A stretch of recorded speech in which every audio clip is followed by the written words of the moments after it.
The proclamation of the Holy Gospel according to John. Jesus said to his disciples, "I have much more to tell you, but you cannot bear it now. But when He comes, the Spirit of truth, He will guide you to all truth. He will not speak on His own, but He will speak what He hears, and will declare to you the things that are coming. He will glorify me, because He will take from what is mine and declare it to you. Everything that the Father has is mine. For this reason, I told you that He will take from what is mine and declare it to you." The Gospel of the Lord. Our Gospel passage on this Trinity Sunday is taken from the Gospel according to St. John. Our readings, our feast, really invite us to contemplate the mystery of God. We are celebrating God, but God as revealed to us in Jesus Christ as Trinity. One God, definitely one God, but in three divine persons, acting as one God, and the three divine persons having their own actions in communion with one another. That's why we don't end up with three gods. The three persons lead to one God. So we contemplate this mystery of God, who God is, in God's action as love and communion. In the first reading from the book of Proverbs, the action of creating the world and humanity is described as the action of God. But there is a mysterious figure, wisdom, the wisdom of God, existing from all eternity, coming from God, but not created the way other creatures are created. And all the other creatures of the world were created through the wisdom of God. And the wisdom of God finds delight in God and finds delight in the creatures, especially human beings. In the Christian tradition, this figure called the wisdom of God is attributed to Jesus Christ. And there are some works that attribute the wisdom of God to the Holy Spirit. In the second reading, St. Paul tells the Romans that our life of virtue, faith, hope, and love is a fruit of the action of God in three divine persons. It is the Father who invites us to grace, thanks to faith in Jesus Christ. But faith in Jesus Christ gives us a lot of trials. So we need hope, hope in the promise of God in Jesus Christ. But hope is nurtured by love, the love that is brought to us, poured into our hearts by the Holy Spirit. So you could see faith, hope, and love, the common work of God, but each divine person contributing its share.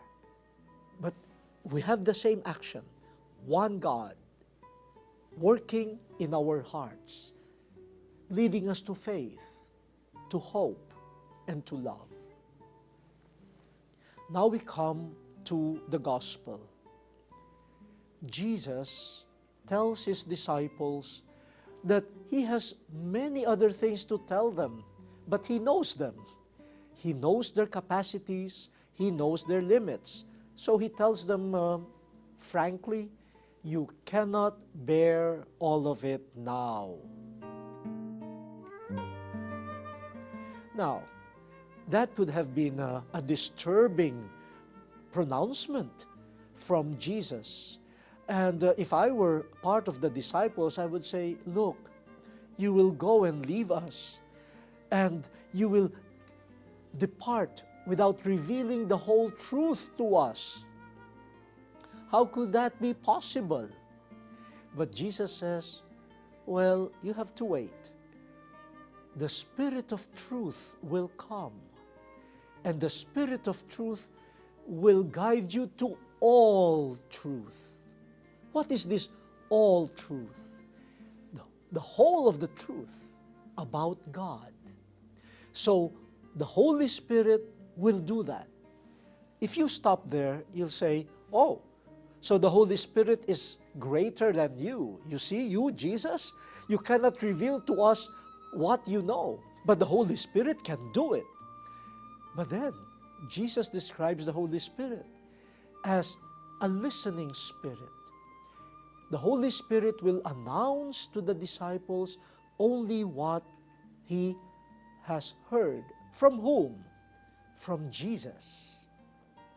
So the truth that the Holy Spirit will reveal to the disciples is the truth that the Spirit has heard from Jesus. And the Holy Spirit will not glorify Himself. The Holy Spirit will remind the disciples about Jesus so that they will glorify Jesus. Look at that love. Love that does not glorify oneself. The Holy Spirit, the love of God, the love of the Father and the Son, has only one intention. Not that He be known, but that Jesus be known. Not that He be appreciated and glorified, but only that Jesus be known and glorified. Look at that love. Look at that communion in action. But then Jesus adds, when the Holy Spirit reminds you of what I have taught, remember that what I have comes from the Father. For what the Father possesses, He shares with me. Remember, the Father and I are one. And so Jesus Himself did not preach anything that is original to Him. What He preached to the disciples came from the Father. And the intention of Jesus is not self-glorification. He wants the disciples to glorify the Father. Look at this. Look at this communion. Look at this unity. And look at the power of that action. When there is unity, when there is no self-glorification, when there is only mutual love and missionary love, love for the disciples, for the good of others, the way God, the Trinity, does it, there will be a real transformation. No wonder in the tradition of the church, we say the church should learn from the Trinity. The church is supposed to be the icon of the Trinity,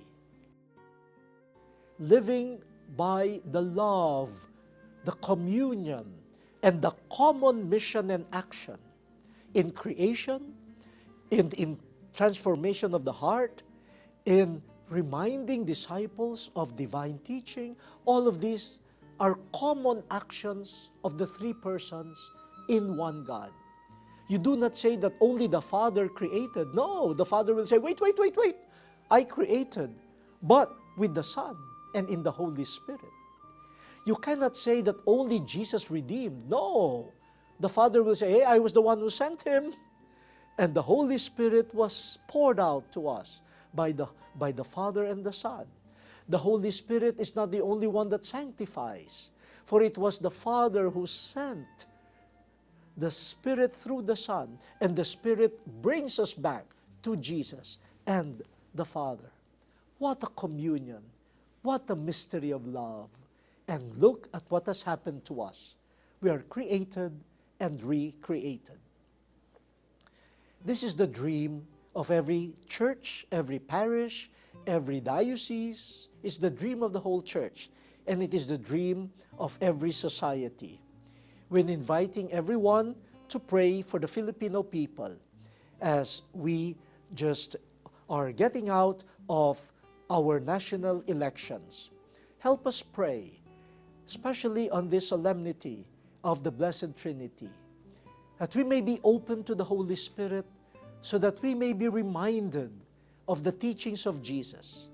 But more than the teachings, may we learn, all of us may learn, from the workings of the Holy Spirit with the Son and the Father. Love. no self-glorification, only love. No self-interest, only the good of all.